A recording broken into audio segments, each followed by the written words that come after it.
from 1944 in the Soviet Union, it's Joseph Stalin! Greetings.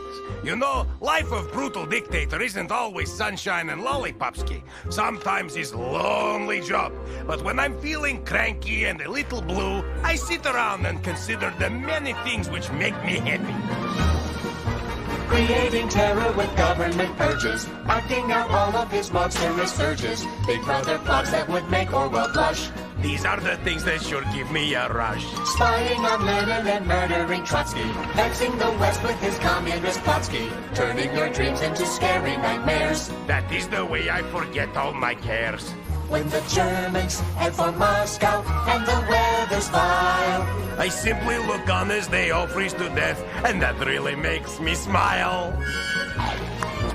feasting like Ivan while serfs live on rations, conquering dozens of satellite nations, Starting my own personality cult. doing away with those who might revolt, sending your critics to rot in Siberia. That's how you get populations to fear ya, building a wall down the streets of Berlin.